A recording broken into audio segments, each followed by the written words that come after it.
Patchwork Heart Ministry and Fiat Ministry Network invite you to discover your mission. A brand new in-depth monthly video series featuring engaging Catholic speakers who will challenge you to live your life abundantly. For only $25 a month, you will receive a personal monthly mission, including 3 full-length inspirational talks that build upon a new theme each month. Sign up for the Discover Your Mission tier at patreon.com/patchworkheartministry today.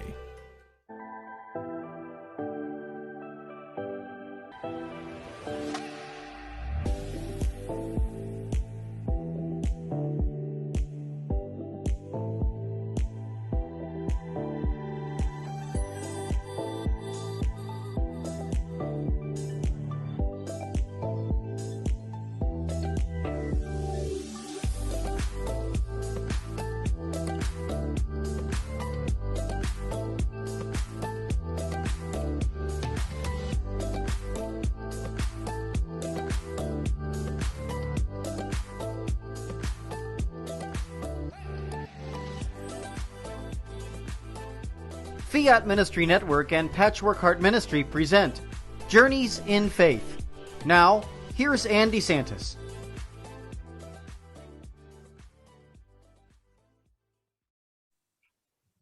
Hi, good evening, and welcome to Journeys in Faith here on this Friday evening on Fiat Ministry Network. Great to be here. And I have another incredible guest this week. I have Deanna Bartalini. She is a Catholic writer, speaker, retreat leader, and educator. And we're going to unpack all that she does and learn about her life and learn about her ministry. And so, Deanna, welcome. Thanks for joining me on Journeys in Faith. Anne, thanks so much for having me. I'm looking forward to our conversation.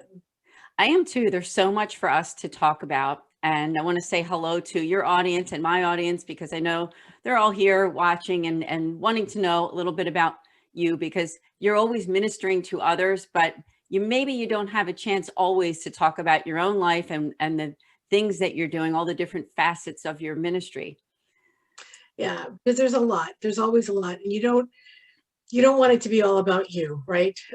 Because really the purpose of what we're doing individually and collectively really is to help people become closer to God and to know more about Him and how He moves in the world. But He moves through people, right? He moves, and we are open to that. So that's really, this is an opportunity to talk about some of those ways that we're open to that movement of God in our lives. Yeah, I love the work that you're doing, because it's really a combination of that spiritual relationship, the relationship that we have with God, and also educating ourselves, like that catechesis piece that's so important too. Yeah, it really is. So it's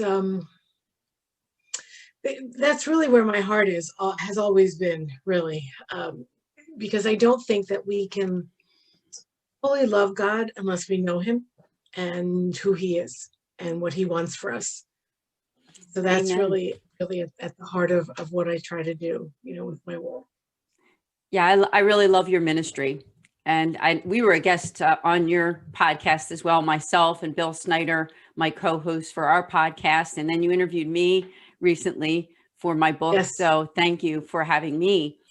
I want to read your bio because it will help for people to get to know you a little bit better. And Deanna G. Bartalini is a Catholic writer, speaker, educator, and retreat leader. She's the founder of the lukewarm.com community. So definitely, if you're watching this and you have your phone there or your laptop, whatever, look it up. lukewarm.com, a place to inform, engage, and inspire your Catholic faith through interactive Bible studies, courses, and book clubs. Her weekly podcast, Not Lukewarm Podcast, love that, gives you tips and tools to live out your faith. Deanna writes for CatholicMom.com and diocesan.com. You can also find her at deannabartalini.com, where she writes about whatever's on her mind at the moment. Links to her website, we can also, look that up. If you go to that website, her own personal website, you will see all those different links. So thank you so much for all your great work. Why don't we start out with, I know that you are a wife and a mother. Your husband happens to be a permanent deacon, so you're both in ministry. Tell us a little bit Yes. more about your family and your vocation. So we've been married almost 38 years, and we have 2 adult children. We have 3 grandchildren. And I have served in church ministry for years. That really has been, after I left teaching, I went into parish ministry. And so I had just finished a master's degree at Loyola. It was an extension program, so we actually did it here, but it was from Loyola University in New Orleans. Anyway, so I'm done with school, and my husband, I forget what job he had at that time, but I was like, oh, we're finally going to be free of the school schedule. Our children had graduated college. I had finished my degree. He was not working in a school. And I was like, great, we can have a free life, do what we want, come and go as we please. And he comes to me and he says, I think God is calling me to become a deacon. And I said, I'm sorry, what? So, but sure enough, that was indeed what God was calling him to do. And as part of the process, wives, and it varies in every diocese. I need to say that up front. The process varies in every diocese. But there is a component always that the wife, if the man is married, has to give her permission. And of course, we have to write a letter in our diocese. We actually have to write a letter, handwritten and hand signed. And so I did this, and then I thought, great, so now we're going to be tied back to the school schedule. Not only did he go back to school to study to become a deacon, but then he started teaching school again. So now we're back tied to a school schedule. So I feel like that's an interesting thing because, as a kid, you're tied to a school schedule, right? Well, here I am no longer a child, and yet we're still tied to the school schedules. So that's kind of interesting in terms of our life. The way our paths have gone, right? I began as a teacher, now he is a teacher. We're both in ministry now, actively involved. And so it's been an interesting journey. It's been a very interesting journey. And of course, seeing our kids grow up and now raising their own children in the faith, that is also just an unbelievable gift to us, that we're close to our kids, we're close to our grandkids. They're little, they're 3, 2, and 1. But we love them. And so far it seems like they like us too. So that's good. Yeah, I just love when you talk and tell us about your personal journey too, because it's really a wonderful thing when you have a husband and a wife that are both in ministry and both having that heart to serve, and to be a part of what the church is trying to do to make outreach and educate and catechize people. So I just want to thank you so much for the great work that you're doing. We love it. We just love to be with people. And we love God. And so it's a good fit, right? Yeah, that's a great fit. Now, on your bio, the first thing that you list as far as what you do is that you are a writer. You mentioned CatholicMom.com. I want to say hello to our friends there. I'm also with Catholic Mom too.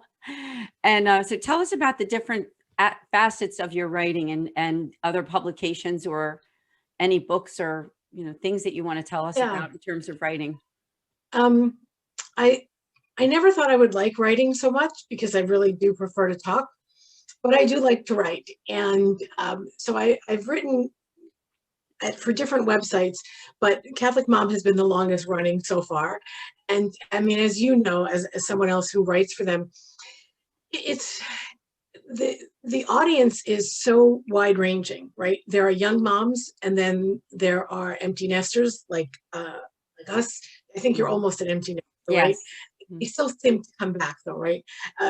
Grandmothers, to men write for them. So everyone, it's a great venue, I think. And then for a long time, I actually wrote for Catechist magazine because, again, catechism, teaching the truth, beauty, and goodness of our faith is how we reach people for Jesus. And so I wrote for Catechist magazine for a long time, for a couple of years, I think 3 or 4 years actually, and they're no longer in publication. So that's why I don't write for them anymore. And I have written a book, a Bible study with our Sunday Visitor about the fruits of the Holy Spirit, how to live the fruit of the Holy Spirit more fully. That was also, and that was a big surprise. And that happened actually, through a connection that I made through Catholic Mom. So not saying that I was looking for it, but again, God surprises us all the time. You know, like you may not be thinking, like, I really never thought I would write a book. I liked writing articles and posts and different things like that, but a book, like that's a big deal, right? As you well know, Yes, because your yes. book has just come out, and you know, it's a labor of love. It really is. And so that was an amazing thing to be able to do. And so with Catholic Mom, the other thing that I love that we do, you know, we do, I love to do Facebook Lives because it's another way to connect with people, which is what this is about, right? It's about making some connections. You know, it's about saying, wow, this person has lived a life, same, you know, struggles, problems, but look, they're faithful. And I can be faithful too. And I can take a little bit of what that person has said and apply it to my own life, you know, and grow it in my own faith that way. So I think that's really beneficial. So that's a lot of the writing I do. I also do weekly, we all do, on the Live Not Lukewarm site, we have a Sunday reflection for the gospel, mostly usually for the gospel. And it's either a short audio or I write a written reflection. Because obviously we all go to mass and we listen. But when I try to reflect on the gospels is, I think, what does it say to me in here? So it's not really it's not a mental exercise. It's where does it strike me in my soul? And then what do I do with this? Yeah, absolutely. Because, you know, it does require a little bit of work on our part, doesn't it? I mean, it's not just like we read or write or try to learn. We have to actually make it part of who we are and do something about it. And that's what I like about what you're doing and the writing that you're doing too, because it's an invitation.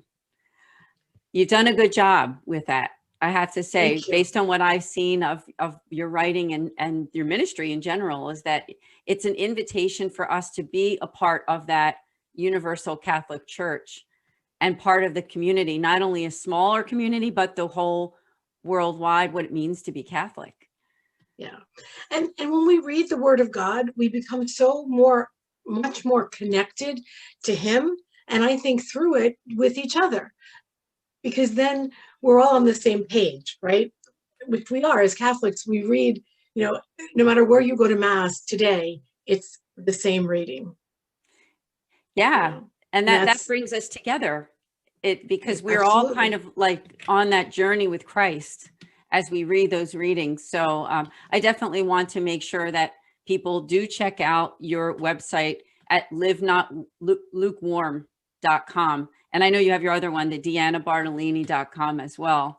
Now, does that lead to the same place, Deanna, or? No, they're actually two separate websites, because I have a very big dream for the Live Not Lukewarm website. Okay. Which, so I'll just go ahead and tell you my dream. Please do. And who knows, people listening might say, hey, I need to connect with this person. I don't want that website to be my website and my husband's website. I want it to be a place eventually that many different people who want to teach something, who want to write, who want to share their work that they're doing, that it would be a place for many different voices, not just my own. I really do envision it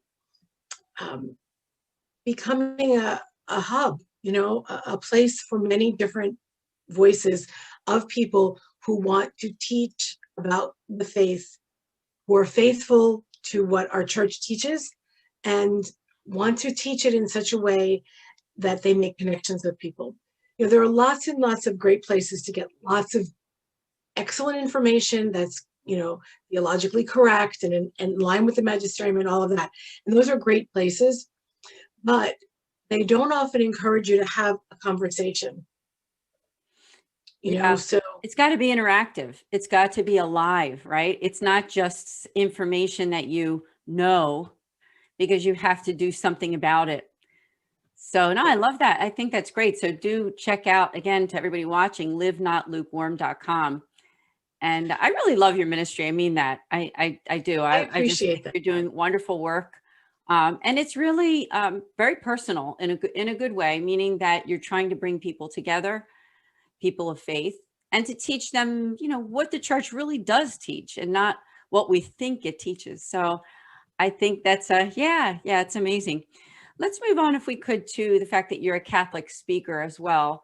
Tell us about that, and what kinds of things do you speak about? Do you do online presentations or in person? I'm sure maybe you do both. Well, obviously the last year or so, Yeah. it's all been online. And so I've really spoken with like women's groups. And for a time, I was also working as a retreat leader, doing that on site, which that's not happening right now. But really, the speaking, again, it's one of those things that I think I've always been a person who, to get up and talk to people was fine, but it was always in a very, in late with my job. I would talk to parents, I would talk to kids and teaching them and that sort of thing. So when the speaking started, it really amazed me because, again, it was just another way to connect with people. And so a couple of the topics that I really love to talk about are prayer and how to have a prayer life, because I have found in all of my years dealing with people that a lot of times people's prayer lives are very one-sided. This is not a criticism. I think this is what we were taught. I recall being taught this. Well, prayer is talking to God. No one ever mentions I should stop and listen to him. So prayer is it's a great point. Yeah, it really is. And people don't always think about it. So prayer is something that I enjoy, speaking about. I love Ignatian spirituality because I think Ignatius has a lot to teach us. I mean, all the saints have many things to teach us, but in particular, he was very practical, which I find reassuring. And so I've spoken about that. I was part of the Catholic Mom Summit back in November, and I tried to give a little perspective to younger moms, that idea that our children don't belong to us. They're gifts from God. And as such, sometimes we have to learn to not hold on to them too tightly, and when it's time to let go, right? Yes, that's great advice for mothers, because a lot of things in our life, in the secular world, there's a lot of that sort of ownership. I go to the store, I buy my food, I have my house, I have my clothing, but children are, it's different. And they're a gift from God, as you said, and they don't belong to us. So I know that's kind of maybe a funny way of saying it, but they're not our ownership, as you said. Right. And the other thing that I love to talk about and I love to participate in is Unbound prayer ministry. And I'm actually going to be speaking this weekend. Pink Salt Riot is having a Mission of Joy conference. And I am just bowled over by the fact that I am going to be able to speak on this platform with Jill Simmons and talk about the Unbound healing and deliverance ministry, because people need that inner healing. They need and they desire to be whole. And so that Unbound prayer ministry provides that. Obviously that's not necessarily going to happen in a virtual talk. You still need that one-on-one prayer with people, but introduce it to people. So those are just some of the other things. And a lot of women's groups like to have conversations and talks about the Blessed Mother. How do I relate to Mary? How do I relate to Mary? Because she is so perfect. And I think we forget that, yes, she was sinless, but we forget that she still had to do all the things to raise a family and to take care of Jesus and Joseph and deliver life like we do. Only she had to wash diapers without a washing machine. So all of that. So how can we relate to Mary as well? Oh, I love that. Thank you. Thank you for sharing. Now, if I could just backtrack a little bit, you mentioned the Unbound, Yes. I'm from the greater Philadelphia area. And about 15 years ago, my husband and I met Neil Lozano, who's the author of the book and the founder. And we had an opportunity, I think it was back in 2002 or something, that my husband and I, so maybe it was more than 15 years ago, we went through the whole training about Unbound, and we're praying with people. And, that whole idea that, there's always something that's holding us back. And a lot of times it could be sin, and it could also be just something within our spirit, some kind of vice that we need to release, right? That we need to release. And so it's an interesting thing. And it has helped my life so much, and my husband's, and just being educated in that way and being able to share it. And it's great to see how big the ministry has become. When he first started out, it was pretty much just where I live, like the greater Philadelphia area, the suburbs, and some communities that are close to the city, but it really has expanded all over the United States and even all over the world. So Yes. it's just an Yes. incredible thing, and Yeah. great to We, hear. Well, and it's interesting. So that's definitely a common thing that we share, because my husband and I also trained prayer ministers. And I think that's really important. That's not something that you should undertake lightly. It's not like, oh, I can read the book and do this with people. I'm Right. a big believer in education, of course, but especially in that case, right? Because Exactly. you're dealing with people's souls. That's right. Yeah. Yes. Thank you for sharing on that. And I would just encourage for people to check out that book too, Unbound. Just go Oh to my Amazon and look it up, Unbound by Neil Lozano. And then you mentioned the Blessed Mother. And I think that's so important for us as mothers also to realize that she is our mother. She's also everyone's mother, who's caring and watching over all of us. And we can relate to her, as you said. I mean, there's so many ways that we can relate to her, even though she was sinless. She still had to, as you said, raise a family and do a lot of the things that we do. And maybe, of course, it was even harder back then because we have some of these modern conveniences that make life a little bit easier, so to speak, right? So, yes. But so far, I think this show, you have shared so much, and we have a lot more to talk about. Unfortunately, we do have to take a short break. So please do continue to watch. We'll be right here on Journeys in Faith with Deanna Bartalini. See you in a few.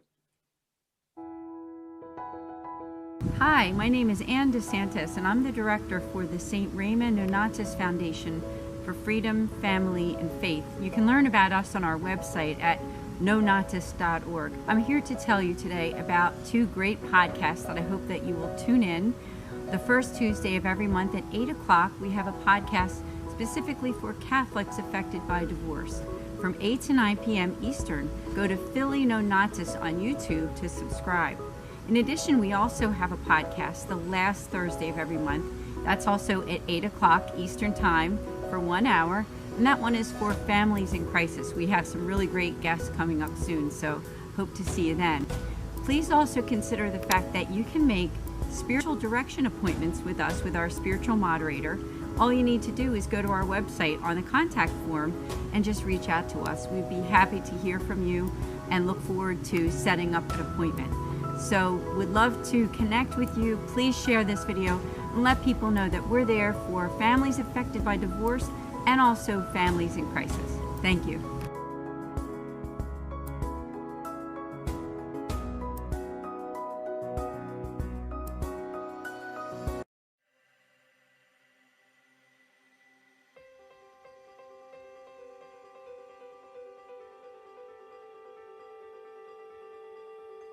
Patchwork Heart Ministry and Fiat Ministry Network present the Discover Your Mission series. Now, I had been brought up without any prayer, without Bible, without church, nothing of that kind. And so when my father died, I became suicidally depressed. I had no desire to live. And yet, by the grace of God, whenever I got to the point of actually taking my life, I always had this interior conviction that if I took my life, I would simply find it again on the other side, and it would be permanent misery. But it wasn't until I became a wife and a mother, and I began to try and pass my faith on to my children, that I realized that everything I knew about Jesus was memorized doctrine. I was a good man, I was a good father, I was instilling the sacraments into my family. I was definitely not intentional. I was stuck broke in my faith. But what kind of strength did he have? Jackie did not just have a strength of body or baseball skill. He had a strength inside of his spirit, a courageous meekness that empowered him to play the game. And I tell him what is going on with me, and he's like, oh, okay. And I'm like, no, I think this is like some sort of miracle, dude. And he's like, okay, of course, but I'll believe it when I see it. Honey, you've been trying to quit, and you've been saying this and saying that, and I'm his big line to me is, you shouldn't say things, because I never follow through on them. And so he is looking at me like, this is a miracle. There is no way that you, on your own, could have done this. So we are called to sing. All of us are called to sing. All of us are called to express ourselves and join our voice into the unity of the church. Often with my choirs, I ask them to listen to each sound that they make together as one. That's what we're aiming for. Through the harmony or unison, we're aiming for a one sound. You need to decide, what are you going to participate in? Are you going to participate in the historic Christian idea of the altar of sacrifice, which is in the Eucharist, or not?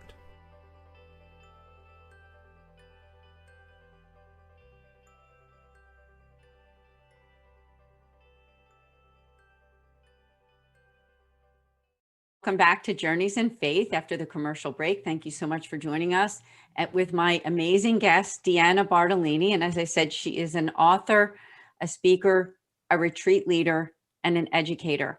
And during the first half of the show, Deanna was talking about her vocation and also a little bit about her family and her writing and her speaking engagements as well. So Deanna, I'll just pick up with you. Is there anything else that you wanted to share in terms of the writing and the speaking that you do to our audience?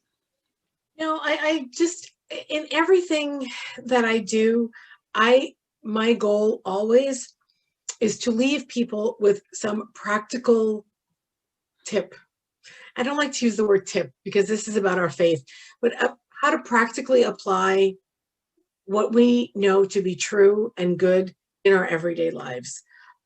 Our faith is not something we take on and off like,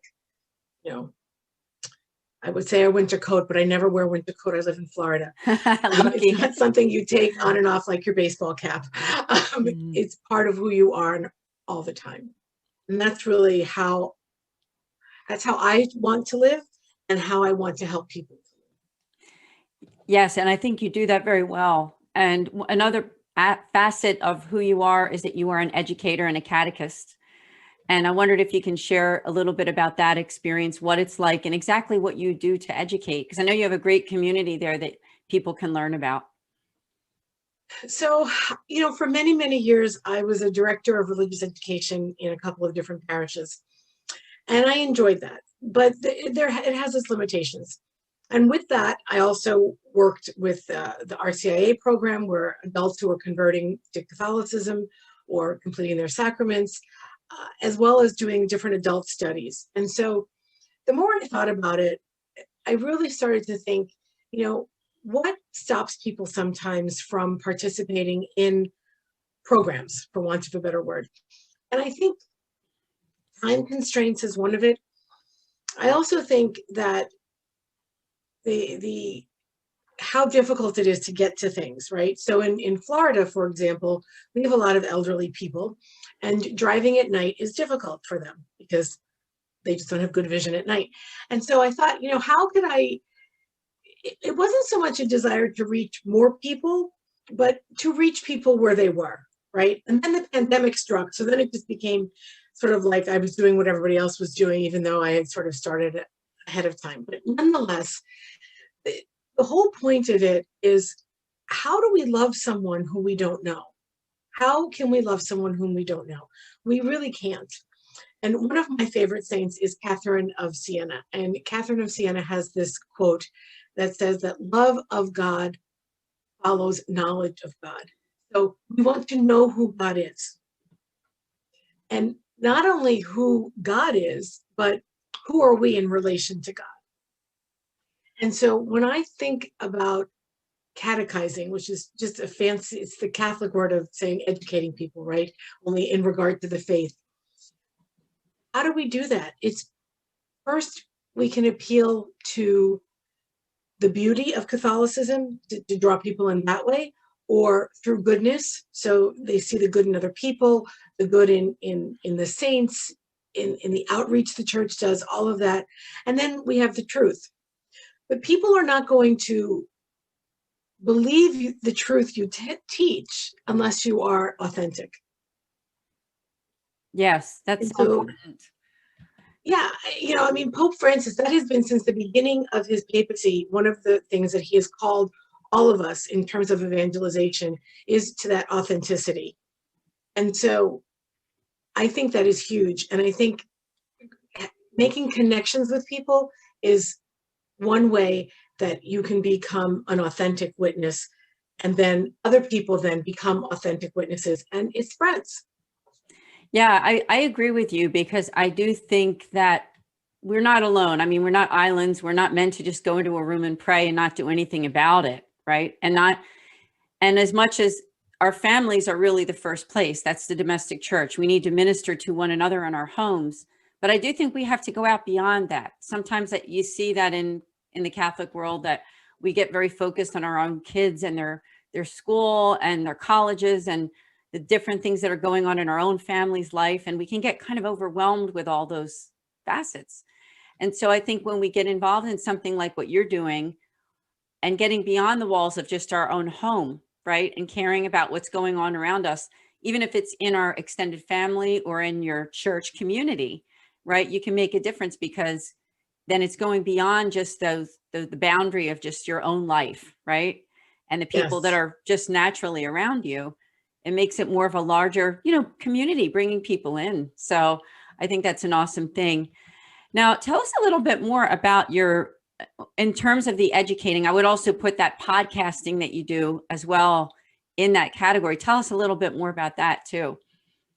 So the podcast, really, I was struggling with coming up together, making it come together. And I really liked the idea of a podcast, but again, I was struggling with putting it together.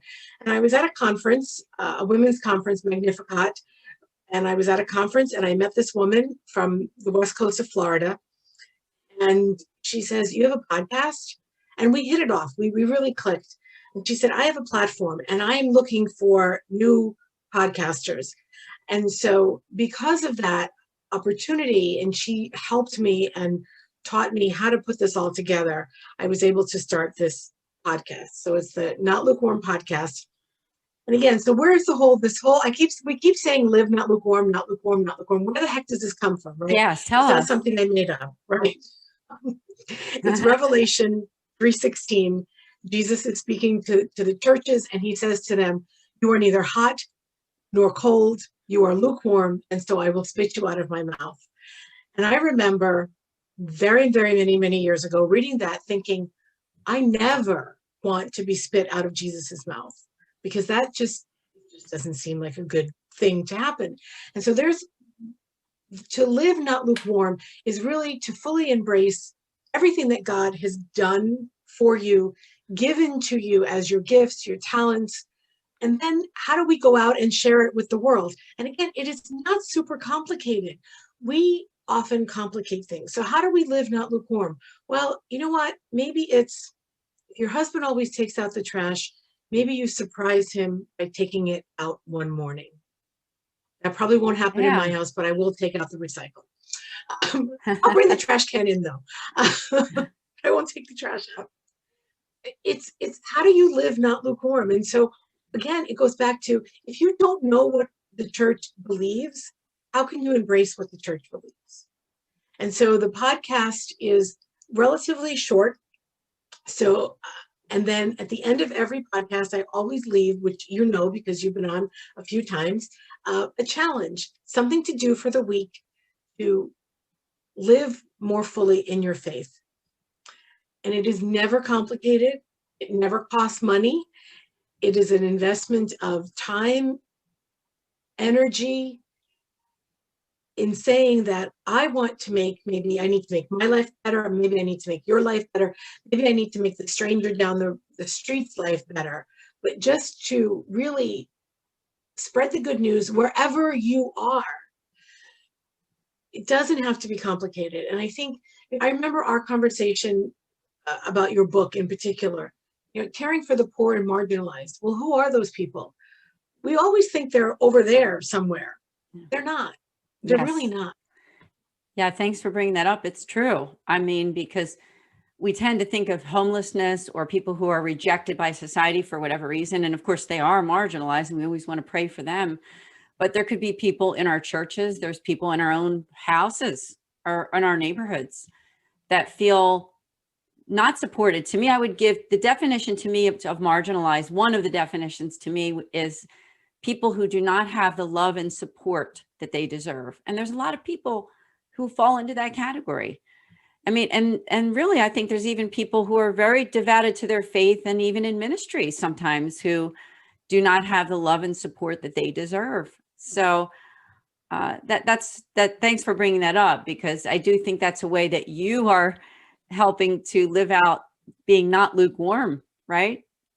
Right. It's the idea that, and then also that whole idea of living not lukewarm is to say, okay, I don't give God a part of myself. I give him all of it. Now, some days that's harder than others, and I'm not perfect, please, by no means. But none of us, right? Right. None of us are, but it's all tied together, right? Even when I think about unbound prayer, think about how tied unbound prayer is to not only serving the marginalized, but helping people who do not feel that they are worthy to know that they are worthy because they are created by God.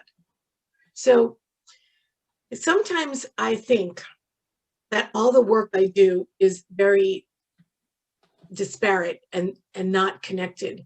But then literally, as I'm having this conversation with you, I realize, no, it is all connected, because it is all focused with the same thought in mind, is that what has God given me, and how can I give what he has given me to you? Because we're not meant to keep it for ourselves. Amen. Yeah, we're meant to give that love, really, the charity, the love, and not the vice, but the virtue, right? So that's what we're trying to do is minimize the virtue, right? And maximize that, the vice, minimize the vice and maximize the virtue in our lives, especially the charity and the love. So yeah, I think that's a great thing. And God's mercy, his mercy. Mm-hmm. Yeah, it all goes together. Right. Maximize virtue, minimize vice. Exactly. That's a good tagline for something.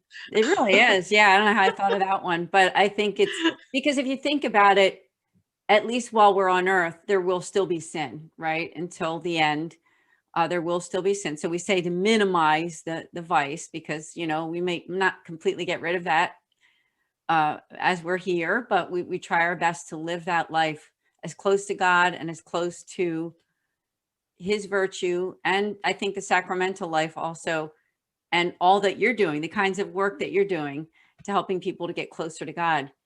Let's also talk about the fact that you're a retreat leader too. Tell us more about that. So that's, again, that's something that for years on and off, I would always do retreats for, the catechists, for team members, because I do believe that ministers in our church need to be cared for. Their cup needs to be filled. They can't always be the one, oh, Mrs. Bartalini, can you help me? Mrs. DeSantis, can you help me? Can you help? Yes, we want to help, and we want to serve the people in our parishes and so forth. So that was one thing. And then when I wrote for Catechist Magazine, I wrote a lot of retreats for DREs to do with their catechists or with children. and teens.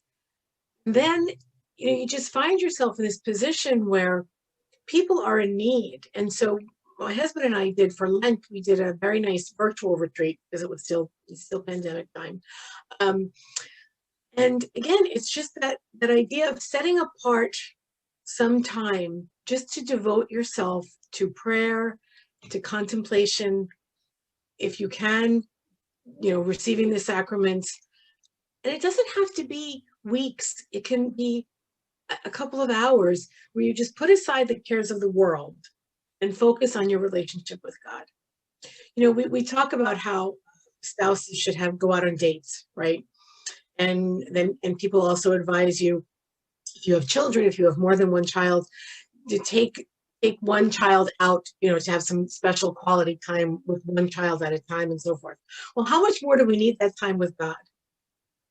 Oh, absolutely. How much more, right? Mm-hmm. And so always when I focus on retreats, in terms of like being a presenter and so forth, always want to have access as much as possible for people to have access to the sacraments. So to always have it in that kind of a setting where priests are available. You start with Mass, probably, hopefully, depending on the length of time, availability of confession, and that is what draws us closer to Him. And then through that, we can get closer to other people and really be able to live how God wants us to live, not in isolation.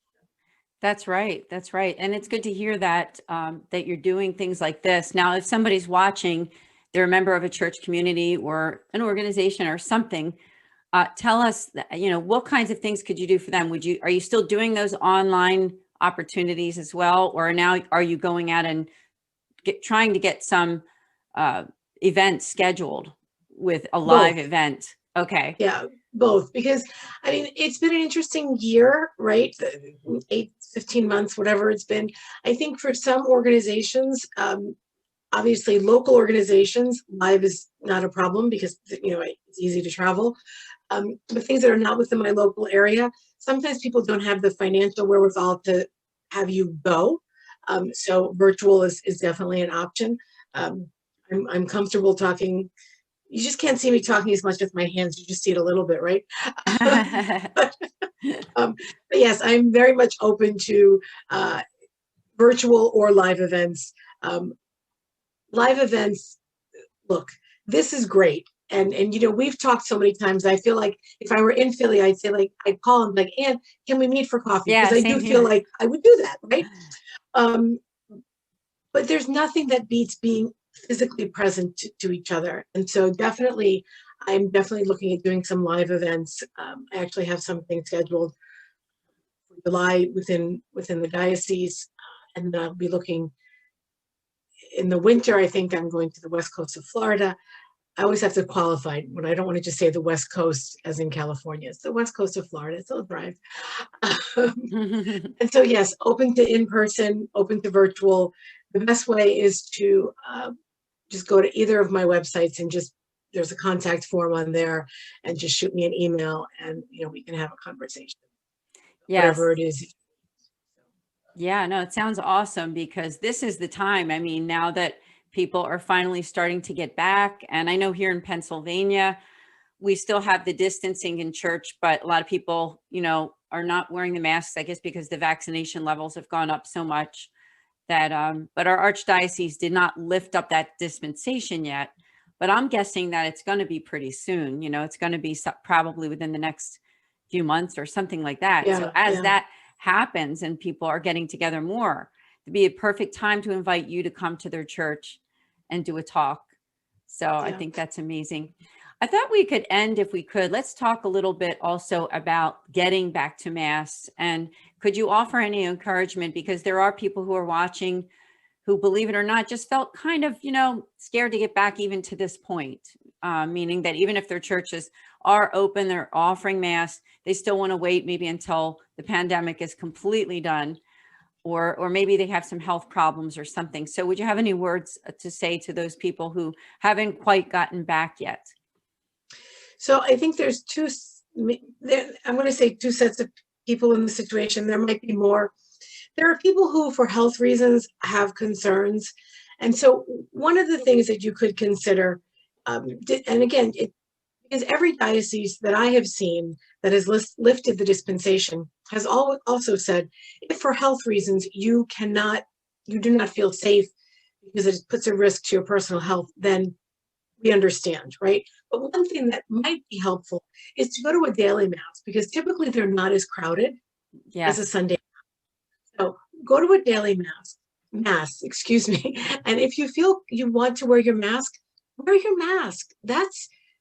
Go ahead and do that. I mean, I know that we've had many people in our lives have gone through chemotherapy, and they want to continue going to church, but the germ factor for when you're undergoing chemo is very high, right? You need to be very careful with that. So they would wear a mask. So, but just take some small steps, and even if you go to a Sunday mass, say to the usher, listen, I want to sit kind of by myself. Is it okay if I just go sit over here and you don't let anybody sit next to me?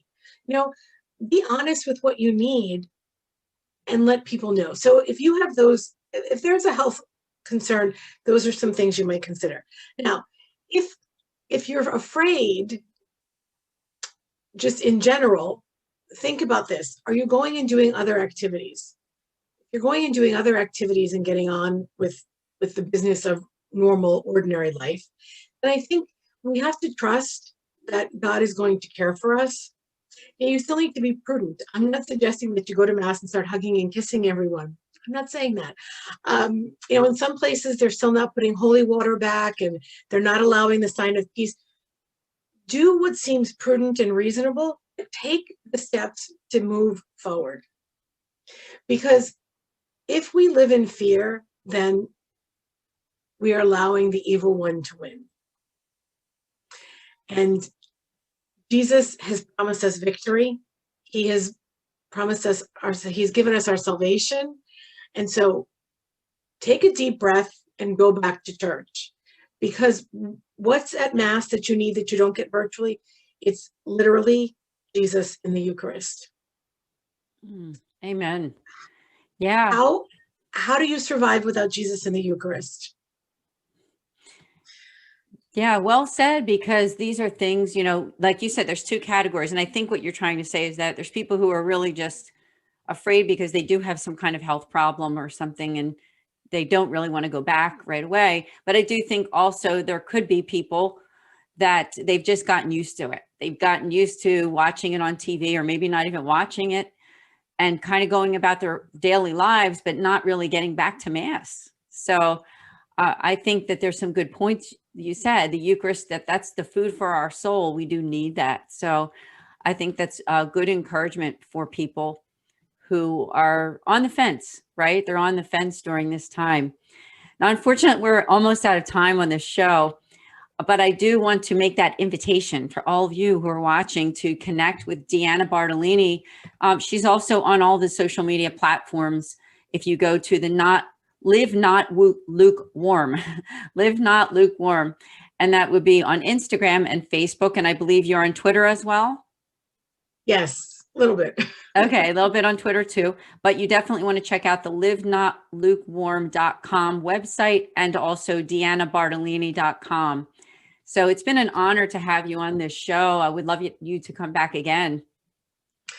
Yes, I always enjoy talking with you. And this whole lockdown has brought some really wonderful people into my life, and I count you as one of them. And I always think, wow, someday I'm going to get to actually see people in person, and that will be great. So, but yes, I love talking with you, and I'm glad I had this opportunity. Thank you so much, Deanna. You were really an amazing guest, and I really mean it when I say this to people who are watching. Is Deanna is somebody that you want to connect with. She is someone that you want to follow and also get to know what she's doing. I mean, her ministry really is helping people, could help you, your family, to get closer to Christ and live out your faith better. So again, thank you so much, Deanna. Thank you. Everybody have a great day. And we'll see all of you here on Journeys in Faith next Friday. God bless.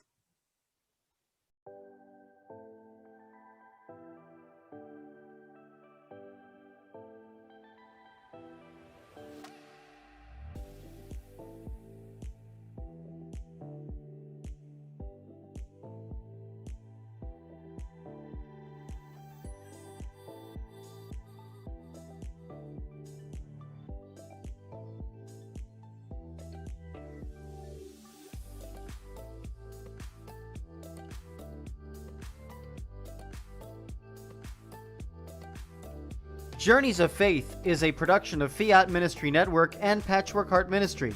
For more information about Journeys of Faith, email info@fiatministrynetwork.tv. And be sure to friend, follow, and like us on social media. Just search Journeys in Faith with Anne DeSantis.